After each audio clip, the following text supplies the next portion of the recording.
Hello children, today we will discuss about discovery of electron.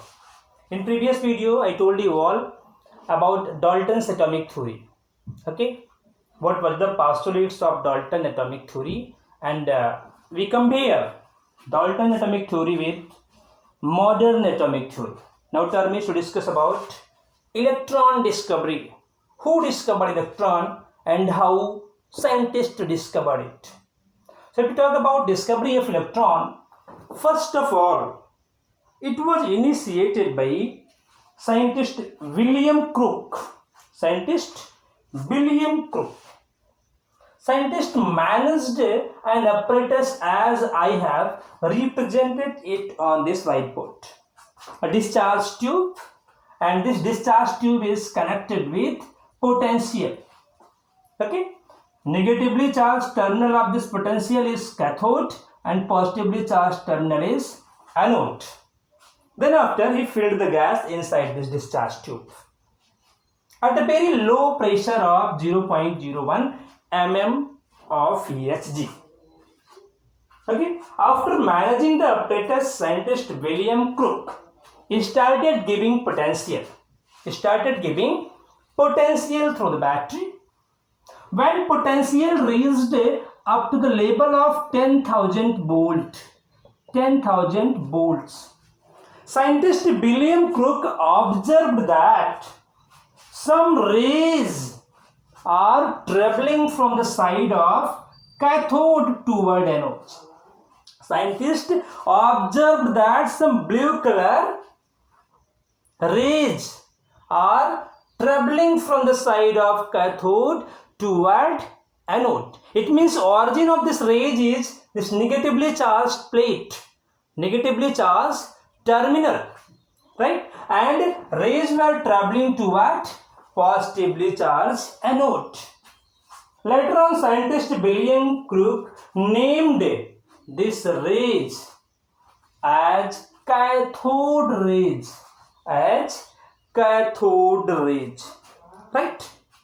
So though they were originating from the side of negative terminal, on the basis of that, scientist J.J. Thomson studied the characteristic properties of these rays, and he find it out that these cathode rays are consist of negatively charged particles,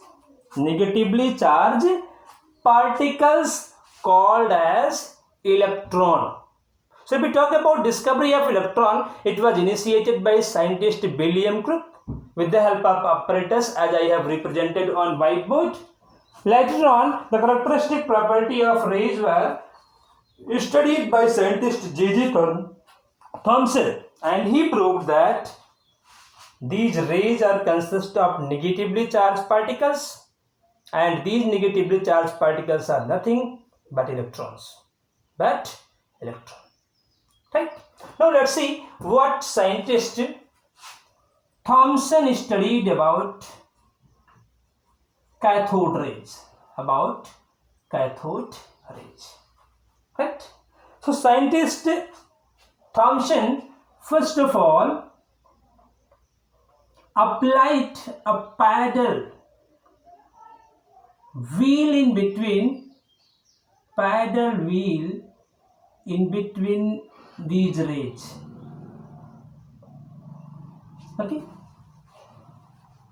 He observed that due to the effect of these rays, paddle wheel moved. It proved that these rays have the property of matter.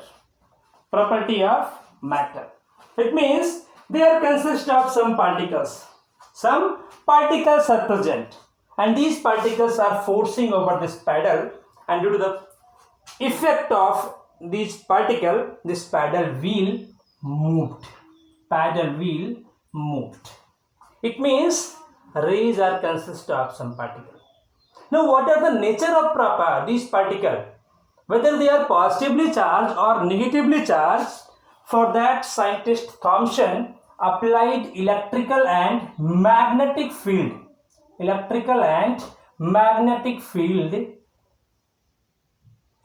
in between these rays. Okay, so when scientists applied electrical field, positively charged field of electricity and negatively charged field of electricity, right? So when scientist Thomson applied electric field, he observed that these rays were attracted toward positively charged plate of electricity. Positively charged plate of electricity. It means these rays are negatively charged. That's why they are attracted by positive plate of electricity. We all know opposite charges attract each other. It means these rays are having the property of negative charge. That's why they are attracted by positively charged plate. Right? Similarly, when scientists applied magnetic field as well, he observed that again rays are attracted toward positively charged plate of magnetic field. It means again these rays are negatively charged in nature. Finally, he concluded that cathode rays consist of particle, and these particles are negatively charged. That's why they are attracted toward the positive plate of electricity and magnetic field. And scientists told them as electron. Right? So in this way, scientists Thomson and William Crookes contributed towards the discovery of electron. Let's see some property of electron. Electrons are represented like 1e0. This -1 as a subscript is charge over electron, magnitude of charge.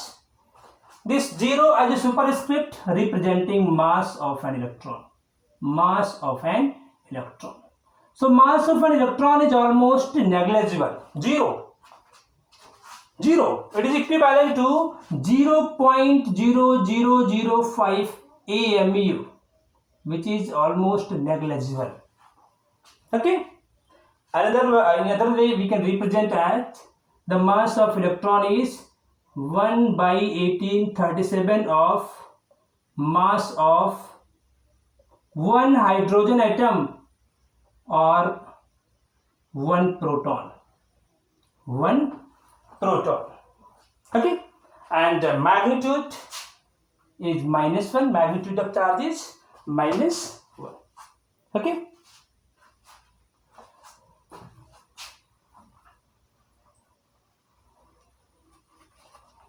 In the next video, we will discuss about proton. Who discovered proton and how scientists discovered proton. That's all for today. Thank you.